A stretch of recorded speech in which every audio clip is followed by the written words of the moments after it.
been there, haven't we? That familiar feeling of just being stuck. Yeah. Maybe the weather's off at like monsoon level bad, or you've got a nasty cold, or maybe, you're just chained to your desk trying to finish something. Right. Deep focus mode.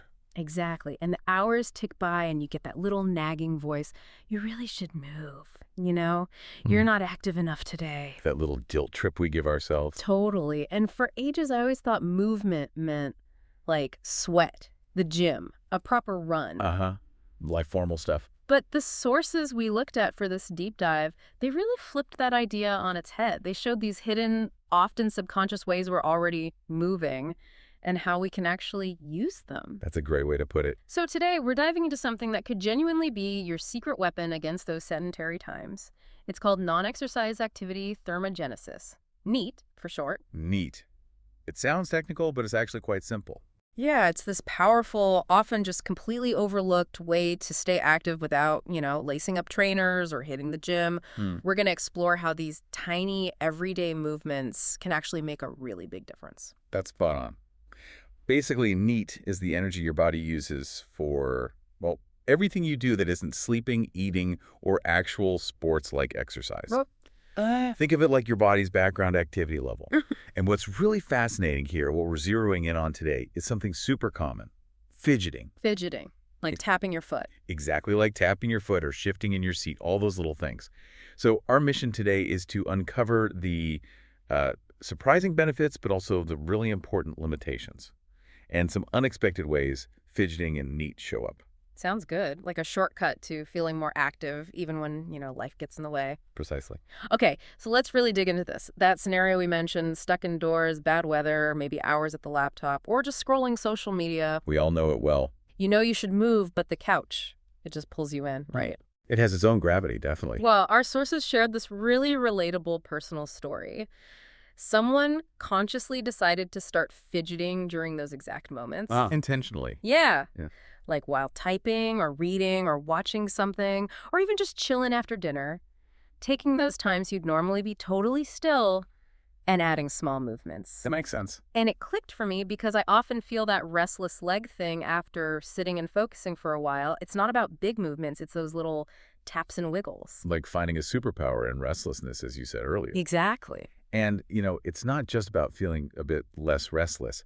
There's a real physiological aha moment here. Okay. When you sit for long stretches, like many of us do, the blood flow to your legs actually decreases quite significantly. Right. I've heard that. And over time, that reduced circulation isn't great for your arteries. It affects the endothelium, that inner lining of your blood vessels. Okay, so it's not just discomfort. No, it's more serious. But here's the compelling part. Fidgeting with your legs while you're sitting, it directly counters that effect. Those small movements act like tiny pumps. They help push blood through your lower limbs, increasing that microcirculation. So you're actively helping protect your arteries. Wow, just by tapping your foot or shaking your leg. Yeah. The sources even mentioned someone finding it really helped prevent leg cramps, which got worse for them as they aged. That's fascinating. Such a simple thing. It's a really powerful, low-effort way to support your circulation, basically without even getting up. And you know me, I love quantifying things. Uh-huh. And this is where it gets really eye-opening. The source shared this brilliant detail. Someone actually strapped a pedometer to an ankle brace. To track fidgeting. That's dedication. Isn't it? Yeah. And they were apparently stunned by how many steps they racked up just from fidgeting. Hundreds, sometimes thousands a day. Thousands. Just from wiggles. Yeah. Just from those unconscious little movements, it suddenly makes this tiny habit feel like a real contribution, It changes it from nervous energy into actual activity. Totally. It's like seeing the numbers prove that these small things genuinely add up over time. Makes you want to fidget more, almost like a game. A very low-stakes, healthy game. So, okay, we know it's good for blood flow, but the big question, I guess, is does it actually burn calories? Like, significantly? The calorie conversation. Yeah. Yes. And the figures are pretty surprising. Lay it on me. Our source presented this really impressive statistic. Fidgeting can burn an extra 350 to 800 calories per day. Whoa, hang on. Up to 800. Up to 800. Let that sink in. That's a substantial chunk of energy expenditure. That's like a decent workout's worth of calories for some people. It can be, yeah. just from movements you might not even be aware you're doing or that you choose to do more consciously. Think about that adding up over a week or a month. Exactly. Mm-hmm. It really shows the power of consistency, even with small actions. It turns nervous energy into a real metabolic plus. Okay, that 800 number is definitely attention-grabbing. It is absolutely compelling, that range. Hmm. But it brings up a really important point. What is fidgeting doing, metabolically speaking? And maybe more importantly, what isn't it doing? Right. There has to be a catch, doesn't there? Well, maybe not a catch, but a crucial distinction. While it's great for calorie burn and blood flow, fidgeting is absolutely not a replacement for dedicated, structured exercise. Okay. Why not? The key difference is cardiorespiratory benefit. Fidgeting burns calories, yes, but it doesn't challenge your heart and lungs in the same sustained way a proper workout does. Like getting your heart rate up and keeping it there. Exactly. Running, swimming, cycling, even a really brisk walk, that kind of activity strengthens your heart muscle, improves lung capacity, boosts how your body uses oxygen, Yeah. your VO2 max. Uh-huh. It builds more capillaries for better oxygen delivery. Those are physiological changes that short bursts of fidgeting just don't trigger. It's about the intensity and the duration.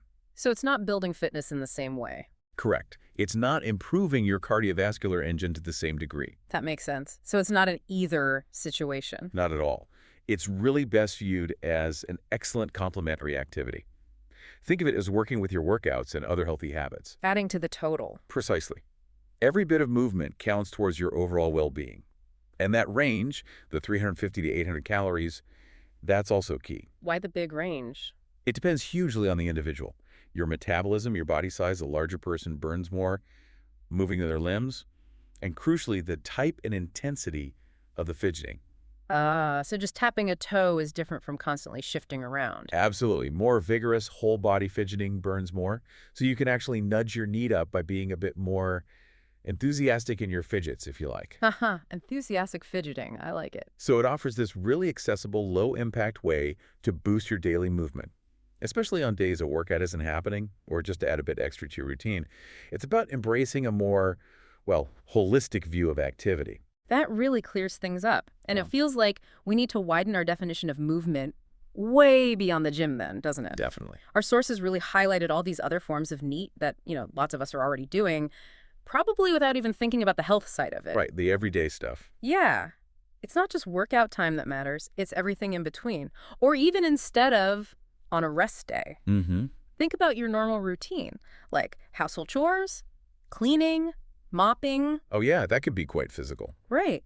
The scrubbing, bending, reaching, using your core, pushing the vacuum. That's not just tidying up. That's movement. Engaging muscles. Sure. Or yard work. Gardening, all that digging and lifting.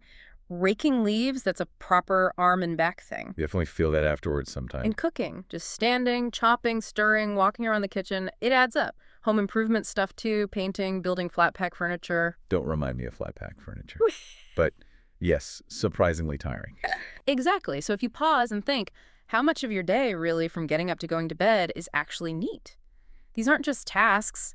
They're ways to be active, contributing all the time. It reframes chores a little bit, doesn't it? Yeah. Makes them feel slightly more virtuous. Huh, maybe. And, building on that idea of broadening our view, one of the most surprising, perhaps unexpected things from the source material was linking NEAT to playing a musical instrument. Really? Playing music, how does that fit? Well, most people think of it as purely mental, maybe some finger dexterity. Yeah, artistic. But the physical side is often overlooked, yet it's definitely there. Okay, explain that. So the sources pointed out that when you're learning music, internalizing a beat, a rhythm, your body often starts making subtle movements to keep time, almost unconsciously. Like tapping your foot again. Exactly. Tapping your foot, maybe swaying a little small hand movements to count.